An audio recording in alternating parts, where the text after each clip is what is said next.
Police ಇಲಾಖೆಗೆ shock ನೀಡಿದೆ ರಾಜ್ಯ ಸರ್ಕಾರ. ಇತಿಹಾಸದಲ್ಲಿ ಮೊದಲ ಬಾರಿಗೆ ಹಾಲಿ ಪೊಲೀಸ್ ಆಯುಕ್ತರನ್ನ ಸಸ್ಪೆಂಡ್ ಮಾಡಿರೋದು.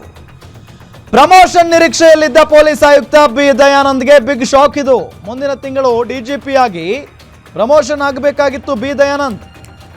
ಪ್ರಮೋಷನ್ ಹಂತದಲ್ಲೇ ಸಸ್ಪೆಂಡ್ ಮಾಡಿ ಶಾಕ್ ನೀಡಿದೆ ಸರ್ಕಾರ. ಒಂದೇ ಪ್ರಕರಣದಲ್ಲಿ 3 IPS ಅಧಿಕಾರಿಗಳನ್ನ ಸಸ್ಪೆಂಡ್ ಮಾಡಲಾಗಿದೆ ನೋಡಿ.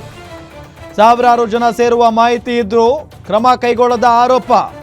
ಪೊಲೀಸ್ ಇಲಾಖೆಗೆ ಶಾಕ್ ನೀಡಿದೆ ಈಗ ರಾಜ್ಯ ಸರ್ಕಾರ. ಇತಿಹಾಸದಲ್ಲೇ ಮೊದಲ ಬಾರಿಗೆ ಹಾಲಿ ಪೊಲೀಸ್ ಆಯುಕ್ತ ಸಸ್ಪೆಂಡ್ ಆಗಿರೋದು. ಯಾವತ್ತೂ ಕೂಡ ಹಿಂಗಾಗಿಲ್ಲ ಅಂತ. ಪ್ರಮೋಷನ್ ನಿರೀಕ್ಷೆಯಲ್ಲಿದ್ದಂಥ ಬಿ ದಯಾನಂದ್ ಅವರಿಗೆ ಶಾಕ್ ಆಗಿದೆ. ಮುಂದಿನ ತಿಂಗಳು DGP ಆಗಿ ಪ್ರಮೋಷನ್ ಆಗಬೇಕಾಗಿತ್ತಂತೆ. ಪ್ರಮೋಷನ್ ಹಂತದಲ್ಲೇ ಈಗ ಸಸ್ಪೆಂಡ್ ಮಾಡಲಾಗಿದೆ ಅವರನ್ನ. ಶಾಕ್ ಕೊಟ್ಟಿದೆ ಸರ್ಕಾರ ಬಿ ದಯಾನಂದ್ ಅವರಿಗೆ. ಒಂದೇ ಪ್ರಕರಣದಲ್ಲಿ 3 IPS ಅಧಿಕಾರಿಗಳು ಸಸ್ಪೆಂಡ್ ಆಗಿರೋದು. ಸಾವಿರಾರು ಜನ ಸೇರುವಂತ ಮಾಹಿತಿ ಇದ್ರೂ ಕ್ರಮ ಕೈಗೊಂಡಿಲ್ಲ. ಯಾಕೆ? ಸರ್ಕಾರದ ಮೇಲೆ ಸಿಕ್ಕಾಪಟ್ಟೆ ಒತ್ತಡ ಇತ್ತು. ವಿಪಕ್ಷಗಳಂತೂ ಆರೋಪಗಳ ಮೇಲೆ ಆರೋಪಗಳನ್ನ ಮಾಡ್ತಾ ಇದ್ವು, ವಾಗ್ದಾಳಿಯನ್ನ ನಡೆಸ್ತಾ ಇದ್ವು. ವಿಪಕ್ಷಗಳನ್ನ ಬಿಡಿ, ರಾಜ್ಯದ ಜನ ಕೂಡ ರೊಚ್ಚಿಗೆದ್ದು ಬಿಟ್ಟಿದ್ರು ಸರ್ಕಾರದ ವಿರುದ್ಧ. ಏನ್ರಿ ಸರ್ಕಾರ ನಡೆಸ್ತಾ ಇದ್ದೀರಾ ನೀವು? ಒಂದು ಭದ್ರತೆ ಕೊಡಕ್ಕಾಗಲ್ಲ ಅಂದ್ರೆ ಹೆಂಗೆ ಅಂತ ಹೇಳಿ ಪ್ರಶ್ನೆ ಮಾಡ್ತಾ ಇದ್ರು.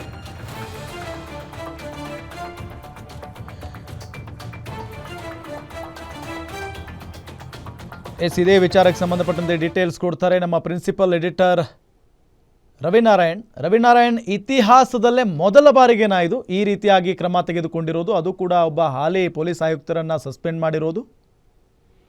ಖಂಡಿತವಾಗ್ಲೂ ರಾಮ್, ಇದು ಇಡೀ ರಾಜ್ಯದಲ್ಲ, ಇಡೀ ದೇಶದಲ್ಲೇ ಒಂದು ಮೆಟ್ರೋ ಸಿಟಿಗಳಂತ ನಾವೇನ್ ಕರಿತೀವಿ, ಅಲ್ಲೆಲ್ಲ ಪೊಲೀಸ್ ಕಮಿಷನರ್ ನೇತೃತ್ವದಲ್ಲಿ ಒಂದು ಮಾನಿಟರಿಂಗ್ ನಡೀತಾ ಇರುತ್ತೆ. ಆದ್ರೆ ಇದೇ ಮೊದಲ ಬಾರಿಗೆ ಪೊಲೀಸ್ ಕಮಿಷನರ್ನ ಒಂದು ಕರ್ತವ್ಯ ಲೋಪದ ಆರೋಪದಲ್ಲಿ ಸಸ್ಪೆಂಡ್ ಮಾಡಿರೋದು ಇಡೀ ರಾಜ್ಯದ ಇತಿಹಾಸದಲ್ಲೇ ಇದೇ ಮೊದಲು. ಯಾಕಂದ್ರೆ ಯಾವುದೇ ಒಂದು ಪ್ರಕರಣದಲ್ಲಿ ಕರ್ತವ್ಯ ಲೋಪ ಅಂತಂದ್ರೆ ACP ಅಥವಾ ಇನ್ಸ್ಪೆಕ್ಟರ್ಗಳನ್ನ ಸಸ್ಪೆಂಡ್ ಮಾಡೋದು ವಾಡಿಕೆಯಾಗಿತ್ತು. ಆದ್ರೆ ಇದೇ ಮೊದಲ ಬಾರಿಗೆ ಇನ್ಸ್ಪೆಕ್ಟರ್ ಇಂದ ಹಿಡಿದು ಪೊಲೀಸ್ ಕಮಿಷನರ್ ವರ್ಗೂ ಅಂದ್ರೆ ADG ರ್ಯಾಂಕ್ ಅಧಿಕಾರಿ ಮತ್ತು IG ರ್ಯಾಂಕ್ ಅಧಿಕಾರಿ, DCP ಮೂವರನ್ನು ಕೂಡ 3 IPS ಅಧಿಕಾರಿಗಳು ಈ ಒಂದು ಕರ್ತವ್ಯ ಲೋಪದಲ್ಲಿ ಸಸ್ಪೆಂಡ್ ಮಾಡಿ ಸರ್ಕಾರ ಆದೇಶ ಮಾಡಿದೆ.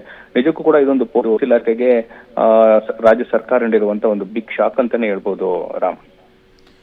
ರವಿನಾರಾಯಣ್, ಇದು ನಿಜಕ್ಕೂ ಕೂಡ ನಂಬಲಾಗದಂತಹ ಒಂದು ನಿರ್ಧಾರ. ಯಾಕೆ ಅಂತ ಹೇಳಿದ್ರೆ ಇಷ್ಟು ದೊಡ್ಡ ಮಟ್ಟದ ತೀರ್ಮಾನವನ್ನ ರಾಜ್ಯ ಸರ್ಕಾರ ತೆಗೆದುಕೊಳ್ಳುತ್ತೆ ಅಂತ ಹೇಳಿ ಯಾರು ಕೂಡ ಊಹೆ ಮಾಡಿರಲಿಲ್ಲ. ನೀವೇ ಹೇಳಿದ ಹಾಗೆ ಸಣ್ಣ ಪುಟ್ಟ ಪೊಲೀಸ್ ಅಧಿಕಾರಿಗಳನ್ನ ಏನಾದರೂ ಸಸ್ಪೆಂಡ್ ಮಾಡಬಹುದು ಅಂತ ಅನ್ಕೊಂಡಿದ್ವಿ.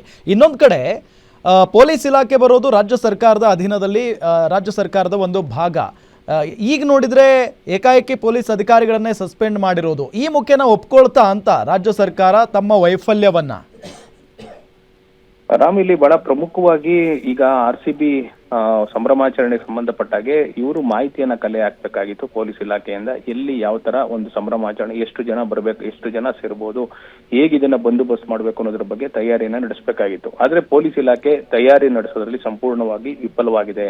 ಯಾಕೆಂದ್ರೆ ನಿನ್ನೆ ಈ ಒಂದು MG ರೋಡ್, ಕಸ್ತೂರ್ಬಾ ರೋಡ್ಗಳಲ್ಲಿ ಸುಮಾರು 2 ರಿಂದ 3 ಲಕ್ಷ ಜನ ಈ ಒಂದು RCB ಅಭಿಮಾನಿಗಳು ಸೇರಿದ್ರು. ಆದ್ರೆ ಎಲ್ಲೋ ಒಂದ್ ಕಡೆ ಅವರನ್ನು ನಿಯಂತ್ರಣ ಮಾಡೋದ್ರಲ್ಲಿ ಮತ್ತೆ ಅದನ್ನ ಸೂಕ್ತ ರೀತಿಯಲ್ಲಿ ಹ್ಯಾಂಡಲ್ ಮಾಡೋದ್ರಲ್ಲಿ ಸಂಪೂರ್ಣವಾಗಿ ಪೊಲೀಸ್ ಇಲಾಖೆ ವಿಫಲವಾಗಿತ್ತು. ಹಾಗಾಗಿ ಈ ಒಂದು ಜನಸಂದಣಿ ಹೆಚ್ಚಾಗಿ ನುಗ್ಗಟ್ಟದಲ್ಲಿ ಸುಮಾರು 11 ಜನ ಕೂಡ ಪ್ರಾಣ ಕಳ್ಕೊಂಡಿದ್ರು. ಸುಮಾರು 40 ಜನಕ್ಕೆ ಹೆಚ್ಚು ಜನ ಗಾಯಾಳುಗಳಾಗಿ ಈಗ ಆಸ್ಪತ್ರೆ ಚಿಕಿತ್ಸೆಯನ್ನು ಕೂಡ ಪಡಿತಾ ಇದ್ದಾರೆ. ಆದ್ರೆ ಎಲ್ಲೋ ಒಂದ್ ಕಡೆ ಇಡೀ ದೇಶದಲ್ಲೇ ಪೊಲೀಸ್ ಇಲಾಖೆ ವೈಫಲ್ಯ ಮತ್ತು ರಾಜ್ಯ ಸರ್ಕಾರದ ವೈಫಲ್ಯ ಇವೆರಡೂ ಕೂಡ ಬಹಳ ಸುದ್ದಿಯಾಗಿತ್ತು. ವಿರೋಧ ಪಕ್ಷಗಳು ಕೂಡ ಬಹಳ ಟೀಕೆಯನ್ನ ಹೊರಡಿಸಿದ್ರು. ಹಾಗಾಗಿ ರಾಜ್ಯ ಸರ್ಕಾರ ಈ ಒಂದು ನಡೆದಂತ ಘಟನೆಯನ್ನ ಪೊಲೀಸ್ ಇಲಾಖೆ ವೈಫಲ್ಯ ಅಂತಾನೆ ಪರಿಗಣಿಸಿ ಈಗ ಪೊಲೀಸ್ ಕಮಿಷನರ್ನು ಸೇರಿಸಿ 5 ಮಂದಿಯನ್ನ ಸಸ್ಪೆಂಡ್ ಮಾಡಿ ಈಗ ಆದೇಶ ಮಾಡಿದ್ದಾರೆ ರಾಮ್.